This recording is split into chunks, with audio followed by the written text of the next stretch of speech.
Teknik pembuatan sarung bantal di Maharani Craft Pekalongan.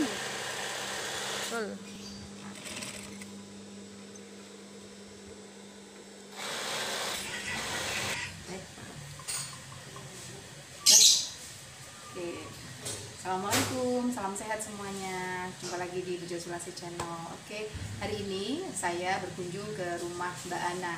Mbak Ana ini beliau adalah owner dari Maharani Craft. Nanti di sini kita akan ngobrol-ngobrol santai terkait usaha yang dijalankan oleh Mbak Ana. Mbak Ana, bagaimana kabarnya? Alhamdulillah baik.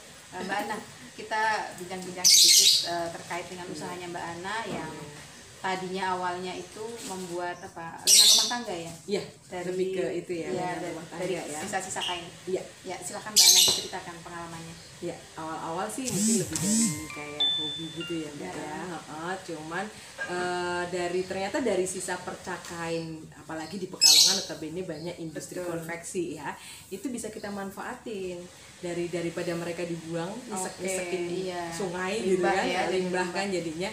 Jadi itu bisa kita padu-padankan menjadi sesuatu yang lebih ada nilai jualnya. Ternyata tidak murah juga akhirnya, alhamdulillah ya, kita hanya karena kita mengemasnya benar-benar itu sesuatu yang antik, sesuatu yang unik dan ada ciri khasnya tersendiri, ada seninya juga ya. Nah gitu. Untuk cek teknik membuatnya juga tidak hanya dijahit lurus saja, tapi ya, kita ada kombinasi dengan bordiran, mungkin cara menempelkan jadi lebih manis kan jatuhnya kan. Jadi dengan kain yang hanya mungkin ukuran 5 cm atau 10 cm kita bisa jadiin itu ornamen yang bagus gitu kan. Mbak Ana, untuk Mbak Ana sendiri awalnya membuat Maharani Craft ini seperti apa Mbak Ana? Kan yang saya tahu juga Mbak Ana juga masuk di bidang make up juga untuk merias ya. Kalau saya tahu, bagaimana Mbak Ana menurut Mbak Ana? Mbak Ana, tolong ceritakan sedikit tentang awal mulanya Mbak Ana bisa membuat usaha ini, Maharani Craft ini Mbak Ana, monggo. Ya, alhamdulillah, terima kasih sebelumnya Mbak Asih, mungkin saya biasa panggil Mbak Asih ya. Awal mula, kalau dibilang awal mula sih lebih ke kayak hobi ya. Namanya ibu rumah tangga, jahit menjahit itu kayaknya satu biasa lah ya, hal yang lumrah lah gitu kan. Dan kebetulan notabene latar belakang saya, ibu itu memang penjahit gitu kan. Nah saya dari awal situ suka memanfaatkan sisa-sisa kain jahitan itu dari kecil tuh suka limbah ya. Apalagi daerah Pekalongan ya. Nah, sisa batik nih. Konveksi kan banyak tuh limbahnya. Nah dalam hal ini kadang kita ngelihatnya, maaf. Oh nggak apa-apa. Burung indah. Lanjut. Oke, kita lanjut. Jadi lebih ke memanfaatan kain perca. Dan ternyata kain perca itu kalau diolah bisa menjadi beragam dan banyak manfaatnya. Satu sisi saya bisa hidup, istilahnya bisa menghidupi dari kerajinan-kerajinan yang kita ciptakan, misalnya kayak sarung bantal kursi, korden, bed cover, itu semua itu boleh dikatakan kami ngambil dari perca-perca. Nah, mungkin kalau kebutuhannya udah banyak, saya biasanya ngambil afkiran kain dari pabrik. Nah, jadi kan itu bisa dilirik itu untuk para pengusaha mengawali ya, menggunakan kain-kain yang BS kalau bisa jadi BS, tapi tetap kita harus pilih ya, memang ada sortirnya sih ya. Jadi awal mula dari hobi deh kayaknya. Terus tahun berapa itu mulainya? Kan kalau nggak salah Mbak Ana juga bisa rias juga ya, make up untuk pengantin kayak gitu, luar biasa. Jadi memang lingkungan saya tidak jauh-jauh dari kehidupan seorang wanita, gitu kan. Dan juga kita kan memang namanya kodrat wanita itu sukanya dandan gitu kan. Nah kalau jahit-jahit juga kadang kita hobi cari tambal sulam kayak gitu kan, untuk kasur bedah, baju bedah gitu.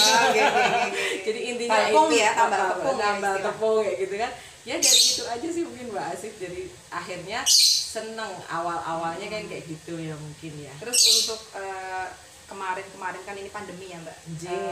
Untuk Maharani Craft sendiri bagaimana untuk pemasarannya? Kan kelihatannya kalau tidak salah Mbak Ana Maharani Craft ini produknya sudah menjadi CSR dari Telkom ya kalau tidak salah ya. Alhamdulillah. Dan itu memang ada bantuan kami dari untuk bisa terus dilestarikan ya. Iya. Kan alhamdulillah juga kan Pekalongan lagi gencar-gencar juga nih UMKM gitu kan. Ya, betul. Jadi kita banyak dibantu lah para UMKM ini oleh pemerintah. Dalam hal ini mungkin pemerintah setempat, kami di Pekalongan.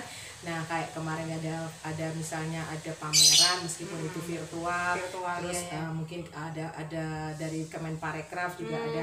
Tapi memang karena pandemi ini memang ada penyusutan, tapi alhamdulillah produk kita kan main di online juga gitu kan. Jadi mungkin yang kita menembaknya mungkin dari ibu-ibu yang nganggur lihat-lihat di online gitu kan, nggak ada salahnya akhirnya pesan PO kayak gitu mungkin dari Kemudian situ sih. sosial media apa yang Mbak Ana gunakan? Untuk selama ini sih masih kayak Instagram, Facebook kayak gitu kan. Marketplace ya. Marketplace. Shopee mungkin kayak keterbatasan admin kali ya. Karena belum sampai merambah ke situ. Luar biasa Mbak Ana. Nanti kita cek produk-produk dari Maharani Craft di channel saya, jangan lupa terus pantengin Ngobras kali ini. Kemudian Mbak Ana sekali lagi saya ingin motivasi dari Mbak Ana terutama untuk anak-anak muda nih Mbak Ana, untuk apa namanya, ayo UMKM Indonesia ini terutama ditingkatkan lagi untuk mengurangi pengangguran pastinya ya. Jelas. Jadi kalau saya sih orientasinya karena kita wanita mungkin ya, tuntutan untuk mencari nafkah tidak ada. Jadi kan saya lebih ke orientasinya mencari apa yang saya suka.